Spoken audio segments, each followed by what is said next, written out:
उस समय मैं नेता पक्ष प्रतिपक्ष होने के नाते टिकटों का दिल्ली में सोनिया जी के साथ बैठ करके फैसला होता था, उसमें मैं भी भागीदार था, शामिल था। हरीश जी को पता है, ये मेरे साथ 24 घंटे साथ रहते थे और तबीयत खराब हो जाती थी तो ये कहीं ले जा करके थोड़ी दवाई भी देते, थोड़ी रेस्ट भी करवाते। तो उस समय भी मेरा मन बाईतू से चुनाव लड़ने का था, लेकिन मैंने मना किया। और सभी जो स्क्रीनिंग कमेटी थी वो पूरी की पूरी चाहती थी कि मैं बाईतू से चुनाव लड़ूं, लेकिन मैंने कहा मैं बाईतू से चुनाव नहीं लड़ूंगा। बाईतू का टिकट मेरे को और किसी को देना पड़ेगा। किसको देना पड़ेगा? कर्नल सोनाराम जी को देना पड़ेगा। क्यों देना पड़ेगा? इसलिए देना पड़ेगा कि कर्नल सोनाराम जी को टिकट नहीं दिया नहीं तो हमारा सबका होका भर देंगे। और ये कर्नल सोनाराम जी ने कह दिया अगर मेरे को टिकट नहीं मैं तुम्हारा सबका इलाज कर दूंगा।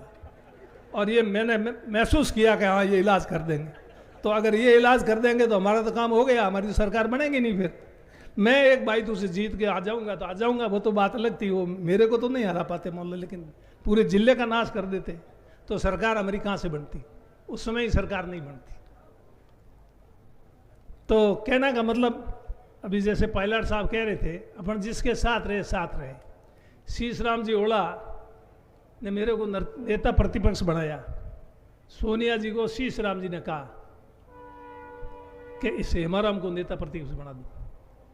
शीश राम जी के अलावा एक भी व्यक्ति नहीं था जिसने सोनिया जी को कहा हो कि हेमाराम को नेता प्रतिपक्ष बनाओ। और कोई था तो आ जाए मेरे को बता दें। और शीश राम जी कहने से नेता प्रतिपक्ष बनाया, मेरे को बनाया। तो मैं जब तक शीश राम जी रहे उनके साथ कंधे से कंधा मिलाकर के साथ में खड़ा रहा। और ब्रजेंद्र जी के भी साथ में हूँ, परशुराम जी के परिवार के भी आज भी साथ हूँ।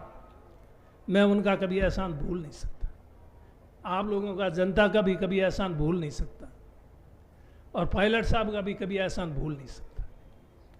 तो इसलिए पायलट साहब आपने हिम्मत बंधाई, जनता ने भी हिम्मत बंधाई, तब जाके चुनाव लड़ पाया। तो ये इतनी बड़ी ताकत आप लोगों ने दी है मेरे को, इससे ज़्यादा आप मेरे को क्या दे सकते? सब कुछ दे दिया, बाकी क्या बचा? तो मैं आपका बहुत ऋणी हूँ।